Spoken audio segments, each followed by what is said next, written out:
समावेशी विकास को सुनिश्चित करने के लिए आवश्यक रणनीति गति का जिक्र करना चाहूंगा अध्यक्ष महोदय। अध्यक्ष महोदय, पिछले बार हमने ज्ञान को केंद्र बिंदु बनाया था।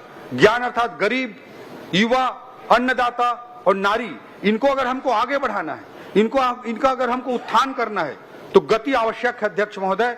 उसे आगे बढ़ाने के लिए, ज्ञान को आगे बढ़ाने के लिए गति की रणनीति आवश्यक है। गति में जी का अर्थ है गुड गवर्नेंस, ए का अर्थ है एक्सीलरेटिंग इंफ्रास्ट्रक्चर, टी का अर्थ है टेक्नोलॉजी और आई का अर्थ है इंडस्ट्रियल ग्रोथ। अध्यक्ष महोदय, गति न केवल ज्ञान के कल्याण के लिए अनिवार्य है, बल्कि हमारे 2030 तक के मध्यकालिक लक्ष्य और 2047 तक के विकसित छत्तीसगढ़ के दीर्घकालिक लक्ष्य को भी प्राप्त करने के लिए जरूरी है। मैं गति के इन्हीं 4 बिंदुओं का इस बजट के दृष्टिकोण से उल्लेख करना चाहूंगा, वर्णन करना चाहूंगा अध्यक्ष महोदय। अध्यक्ष महोदय, सुशासन से तीव्र आर्थिक विकास को पिछले बजट में मैंने 10 आधारभूत रणनीतिक स्तंभों के रूप में रखा था। माननीय श्री विष्णुदेव साय जी के नेतृत्व में हमने सुशासन एवं अभिसरण विभाग का गठन किया है, ताकि हम प्रधानमंत्री जी के सुशासन के सूत्र वाक्य मैक्सिमम गवर्नेंस मिनिमम गवर्नमेंट की ओर अग्रसर हो सके। एक नए विभाग के रूप में इसे स्थापित करने वाला छत्तीसगढ़ संभवतः देश का पहला राज्य है। अध्यक्ष महोदय, लाल फीताशाही को खत्म करने के लिए हम ई ऑफिस प्रणाली अपना रहे हैं, ताकि ऑनलाइन तरीके से समय पर फाइलों का निपटारा हो, विलंब की जिम्मेदारी तय हो, भ्रष्टाचार की आशंका को भी कम किया जा सके। सरकारी सुविधाओं और योजनाओं की आसान और सुनिश्चित डिलीवरी के लिए हम डिजिटल गवर्नेंस का उपयोग कर रहे हैं। सरकार की योजनाओं के क्रियान्वयन पर सतत निगरानी रखने के लिए माननीय मुख्यमंत्री जी के द्वारा डैशबोर्ड अटल मॉनिटरिंग पोर्टल आरंभ किया गया है। आज के इस बजट में इस हेतु 10 करोड़ रुपए का प्रावधान किया गया है। सरकारी खरीदों में भ्रष्टाचार रोकने के लिए हमने जेम पोर्टल से खरीदी की प्रक्रिया को फिर से प्रारंभ किया है। माननीय मुख्यमंत्री जी के नेतृत्व में हमारी सरकार छत्तीसगढ़ में ease of doing business EODB को बढ़ावा देने के लिए दृढ़ संकल्पित है। हमारे द्वारा प्रथम चरण में 20 विभागों के कुल 216 सुधारों को लागू करने का लक्ष्य रखा गया है। इस पूरी मुहिम, जिसे ब्रैप कहते हैं अध्यक्ष महोदय, बिजनेस रिफॉर्म एक्शन प्लान का मूल उद्देश्य व्यवस्था में पारदर्शिता लाना तथा नियमों में सरलीकरण करके प्रक्रियाओं को आसान बनाना है। स्टाम्प और पंजीयन विभाग द्वारा सूचना प्रौद्योगिकी का बेहतर उपयोग करते हुए आम जनता को सुविधा प्रदान करने के लिए अनेक कदम उठाए जा रहे हैं। सुगम ऐप के माध्यम से फर्जी रजिस्ट्री को रोकने में मदद मिल रही है। अनेक प्रक्रियाओं को पेपरलेस और फेसलेस भी किया जा रहा है। पंजीयन के 20 मैदानी कार्यालयों को आदर्श उप पंजीयक कार्यालय बनाने के लिए इस बजट में 20 करोड़ का प्रावधान किया गया है। पासपोर्ट ऑफिस की तर्ज पर जमीन रजिस्ट्री हेतु भी लोगों के लिए आसान व्यवस्था स्थापित की जाएगी। हक त्याग एवं बंटवारा में लगने वाले लाखों रुपए के शुल्क के स्थान पर अब मात्र 500 रुपए का प्रावधान कर दिया गया है। इससे भविष्य में उत्पन्न होने वाले लाखों राजस्व विवादों को रोका जा सकेगा। सरकारी विभागों की कार्यकुशलता बढ़ाने, डेटा प्रबंधन को सशक्त बनाने और डिजिटल नवाचार को प्रोत्साहित करने के लिए राज्य के उच्च तकनीकी शिक्षण संस्थानों के साथ मिलकर सीएम सुशासन फेलोशिप आरंभ करने का भी इस बजट में प्रावधान किया गया है। इसके लिए इस बजट में 10 करोड़ रुपए का प्रावधान किया गया। अध्यक्ष महोदय, यह संभवतः पूरे देश में इस तरह का पहला प्रयास है कि आईएम और ट्रिपल आईटी के साथ मिलकर ऑन द जॉब ट्रेनिंग शामिल करते हुए दक्ष मानव संसाधन तैयार किए जाएंगे। इससे हमारे छत्तीसगढ़ के युवाओं को उच्च स्तरीय जॉब के अवसर प्राप्त हो सकेंगे। अध्यक्ष महोदय, मुख्यमंत्री हेल्पलाइन आधुनिक कॉल सेंटर की स्थापना के लिए बजट में 22 करोड़ रुपए का प्रावधान किया गया है। अध्यक्ष महोदय, पिछले 1 वर्ष में एंटी करप्शन ब्यूरो द्वारा रिश्वत लेते शासकीय लोगों को 54 मामलों में रंगे हाथों पकड़कर अपराध दर्ज किया गया है। यह इस सरकार की भ्रष्टाचार के खिलाफ स्पष्ट और दृढ़ राजनीतिक इच्छा शक्ति को दर्शाता है। अध्यक्ष महोदय, हमारी सरकार की स्पष्ट सोच है कि किसी भी वस्तु या सेवा की आपूर्ति पश्चात यह सुनिश्चित हो कि क्रय की गई वस्तु या सेवा उच्च गुणवत्ता की हो तथा ठेकेदार, सप्लायर या सेवा प्रदाता को एक निश्चित समय सीमा में उनका भुगतान भी हो जाए। भुगतान के लिए उन्हें ऑफिसों के चक्कर न काटना पड़े। इससे सरकारी कामों में गुणवत्ता भी आएगी और भ्रष्टाचार भी कम होगा। अध्यक्ष महोदय, लोक सेवकों द्वारा उत्कृष्ट कार्य करने पर पीएम एक्सीलेंसी अवार्ड की तर्ज पर प्रदेश में भी एक अवार्ड स्थापित किया जा रहा है। इसके लिए इस बजट में 1 करोड़ रुपए का बजटीय प्रावधान किया गया है और पीएम एक्सीलेंसी अवार्ड की तरह राज्य में सीएम एक्सीलेंसी अवार्ड आने वाले समय में प्रदान किए जाएंगे। अध्यक्ष महोदय, भारत सरकार की एससीए अर्थात स्पेशल कैपिटल असिस्टेंस योजना अंतर्गत राज्य द्वारा किए जा रहे सुधारों, जो रिफॉर्म्स हैं, उनको हम केंद्र के अनुसार कर रहे हैं। जैसे भू अभिलेखों का डिजिटलीकरण, 15 वर्ष से अधिक पुराने शासकीय वाहनों की स्क्रैपिंग, औद्योगिक क्षेत्रों में भू उपयोग का उदारीकरण, पंजीयन प्रक्रिया का डिजिटाइजेशन, एसएनए स्पर्श व्यवस्था, ऐसे रिफॉर्म्स को हमने लागू किया है। और इन रिफॉर्म्स को लागू करने के एवज में भारत सरकार ने इस वर्ष इंसेंटिव के रूप में, पुरस्कार स्वरूप हमारी छत्तीसगढ़ सरकार को 6000 करोड़ रुपए से अधिक की राशि प्रदान की है। अध्यक्ष महोदय, पिछली सरकार में डीएमएफ भ्रष्टाचार का पर्याय बन गया था। माननीय मुख्यमंत्री जी के नेतृत्व में हमने दंतेवाड़ा में मेडिकल कॉलेज का निर्माण 250 करोड़ रुपए से अधिक की लागत से डीएमएफ से करने का निर्णय लिया है। अध्यक्ष महोदय, डीएमएफ के सदुपयोग के ऐसे अनेकों उदाहरण हम आने वाले वर्षों में और स्थापित करेंगे। आने वाले समय में डीएमएफ अंतर्गत किए गए कार्यों का सोशल ऑडिट भी सुनिश्चित किया जाएगा।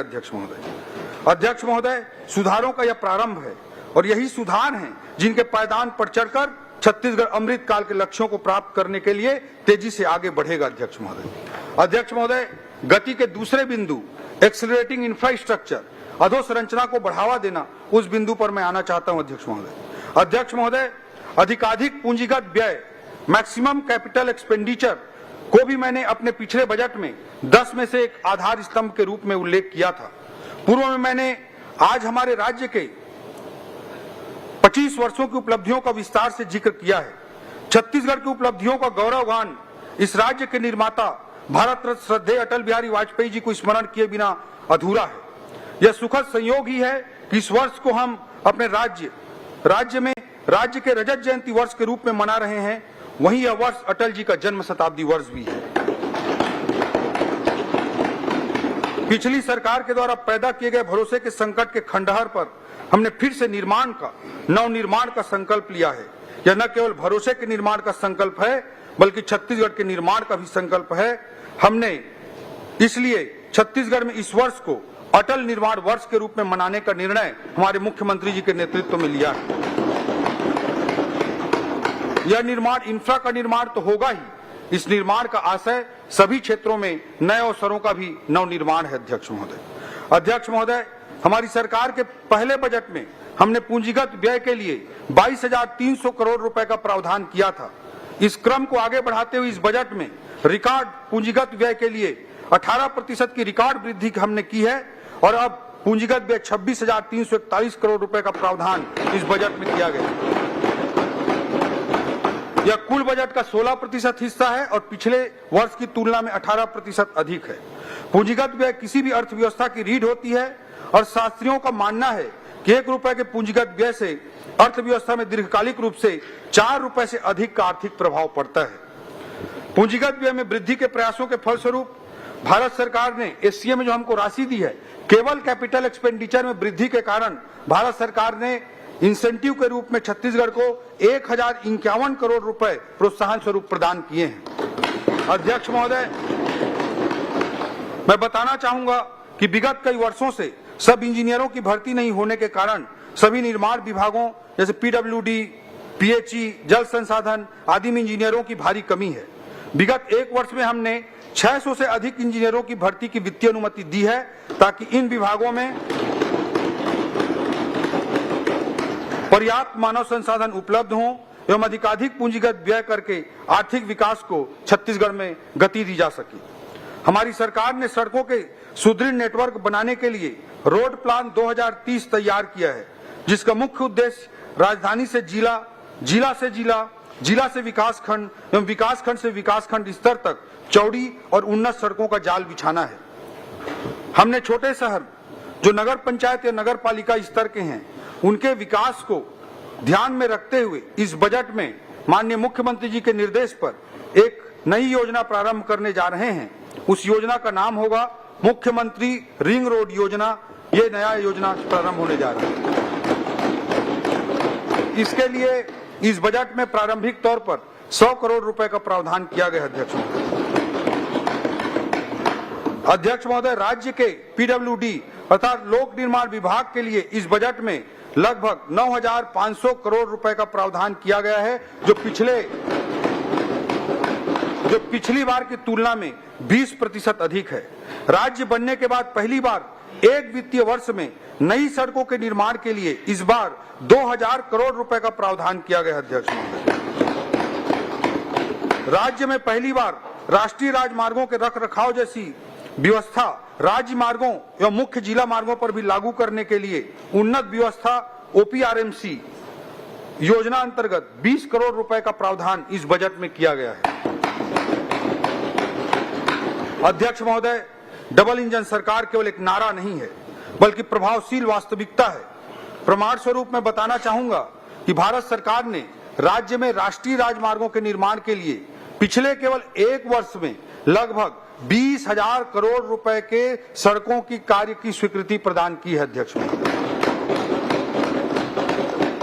राज्य के ग्रामीण क्षेत्रों में पक्की 12 सड़कों के निर्माण के लिए PMGSY अंतर्गत 845 करोड़, विशेष पिछड़ी जनजाति वाले बसाहटों को पक्की सड़क से जोड़ने के लिए प्रधानमंत्री जनमन योजना अंतर्गत 500 करोड़ तथा मुख्यमंत्री ग्राम सड़क योजना MMGSY अंतर्गत 119 करोड़ रुपए का प्रावधान किया गया। अध्यक्ष,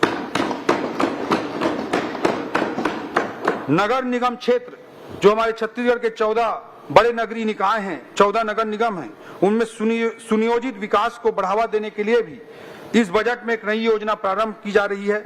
इस योजना का नाम मुख्यमंत्री नगरोत्थान योजना रहेगी। अध्यक्ष महोदय, इसके लिए इस बजट में 500 करोड़ रुपए का वित्तीय प्रावधान किया गया। अध्यक्ष, जगदलपुर, अंबिकापुर एवं बिलासपुर एयरपोर्टों के विकास कार्यों के लिए बजटीय प्रावधान किए गए हैं। ज्यादा से ज्यादा फ्लाइट संचालन हो सके, इसके लिए 40 करोड़ रुपए का VGF का भी प्रावधान किया गया है। माननीय प्रधानमंत्री जी के नदियों को जोड़ने की महत्वाकांक्षी लक्ष्य को भी हम पूरा करने के लिए मुख्यमंत्री जी के नेतृत्व में आगे बढ़ रहे हैं। अध्यक्ष महोदय, महानदी एवं इंद्रावती नदी को जोड़ने के लिए और केवई नदी और हसदेव नदी को आपस में जोड़ने के लिए सर्वे कार्य कराने के लिए भी इस बजट में प्रावधान किया गया है। हमने अपने जन संकल्प पत्र के अनुरूप रायपुर एवं आसपास के क्षेत्रों को शामिल करते हुए NCR की तर्ज पर SCR साथ स्टेट कैपिटल रीजन विकसित करने का निर्णय लिए हैं। जैसे नेशनल कैपिटल रीजन है, वैसे स्टेट कैपिटल रीजन बनाने का भी निर्णय हमारी सरकार ने लिया है। इसके लिए बजट में स्टेट कैपिटल रीजन के कार्यालय की स्थापना के लिए भी बजट का प्रावधान कर दिया गया है। सर्वे और DPR निर्माण हेतु भी इस बजट में 5 करोड़ रुपए का प्रावधान किया गया है। आज बड़े शहरों की जरूरत मेट्रो, मिनी मेट्रो के रूप में सामने आ रही है। अध्यक्ष महोदय, इस बात को ध्यान में रखते हुए, भविष्य की जरूरतों को ध्यान में रखते हुए रायपुर से दुर्ग तक मेट्रो रेल सुविधा के सर्वे का कार्य भी इस बजट में प्रावधानित है। 5 करोड़ रुपए का प्रावधान किया जाएगा। रायपुर शहर में कैनाल रोड फेज 3 का निर्माण, पंडरी से मोवा फ्लाईओवर ब्रिज का निर्माण, एक्सप्रेसवे फेज 2 का निर्माण, कटघोरा से दीपका 4 लेन सड़क का निर्माण, रायगढ़ से महापल्ली 4 लेन सड़क का निर्माण, अंबिकापुर अंबेडकर चौक से वाराणसी मार्ग 4 लेन सड़क का निर्माण, ऐसे अनेकों कार्यों को इस बार प्रमुखता से इस बजट में अधोसंरचनात्मक कार्यों को जोड़ा गया है। पेयजल व्यवस्था हेतु भी जल जीवन मिशन योजना अंतर्गत 4,500 करोड़ रुपए का बजटीय प्रावधान इस बार किया गया है। गति के तीसरे बिंदु T अर्थात टेक्नोलॉजी पर मैं अब चर्चा करना चाहूंगा। अध्यक्ष महोदय, औद्योगिक क्रांति से लेकर डिजिटल युग तक तकनीकी